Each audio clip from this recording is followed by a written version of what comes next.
జూబ్లీహిల్స్ ఎన్నికల్లో కాంగ్రెస్ గెలవడం ప్రతిపక్షాల వైఫల్యమే కారణమన్నారు తెలంగాణ జాగృతి అధ్యక్షురాలు కవిత. జనంపాటి కార్యక్రమంలో భాగంగా ఖమ్మం జిల్లాలో పర్యటిస్తున్న కవిత వెంకటేశ్వర స్వామిని దర్శించుకున్నారు. సాధారణంగా ఉప ఎన్నికల్లో అధికార పార్టీకి అడ్వాంటేజ్ ఉంటుందని, కానీ కొన్ని సందర్భాల్లో ఇతర పార్టీలు గెలిచిన సంఘటనలు ఉన్నాయన్నారు. కాంగ్రెస్ పై గ్రామాల్లో వ్యతిరేకత ఉందన్నారు. కాంగ్రెస్ ఇచ్చిన హామీలు 6 గ్యారెంటీలు అమలు కావటం లేదన్నారు. ప్రజా సమస్యలపై పోరాటం చేయాల్సిన పార్టీలు చేయకపోవడం వల్లే ఆ బాధ్యత జాగృతి భుజాన వేసుకుందన్నారు కవిత.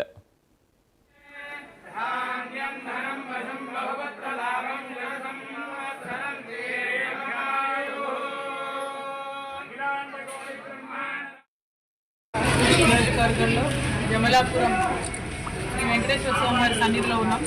మరి దాదాపు 1000 సంవత్సరాల స్వయంభూ వెంకటేశ్వర స్వామి, అదేవిధంగా లక్ష్మీ అమ్మవారు కూడా స్వయంభూగా ఉన్నటువంటి క్షేత్రం అని చెప్తున్నారు.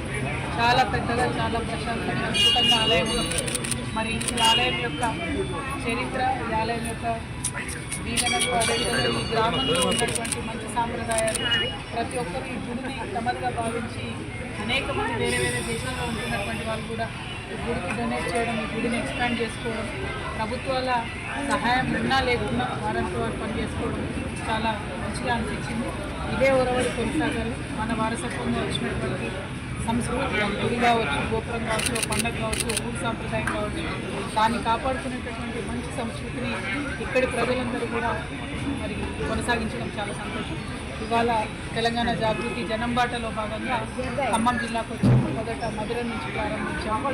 తర్వాత వైరా వెళ్తాము, సత్తుపల్లి వెళ్తాము, వెళ్తూ ఖమ్మం, పాలేరు అన్ని నియోజకవర్గాలు కవర్ చేసి సాయంత్రం వరకు కూడా ఇక్కడే ఉండడం జరుగుతుంది. అనేక ప్రజా సమస్యలు ఉన్నాయి. వాటి పట్ల కూడా ప్రభుత్వం దృష్టిని ఆకర్షించే కార్యక్రమాలు చేపడతాం.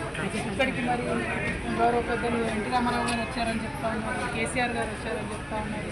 ఎవరు వచ్చినా రాష్ట్రానికి ఎంతో కొంత సహాయం చేసుకుంటూ వెళ్ళినటువంటి వాళ్ళ, అదేవిధంగా వాళ్ళ యావత్తు జాగృతి కుటుంబ సభ్యులు అందరం కూడా వచ్చి మాకు కూడా భగవంతుడు అంత శక్తినిచ్చి ఖచ్చితంగా ప్రజలకు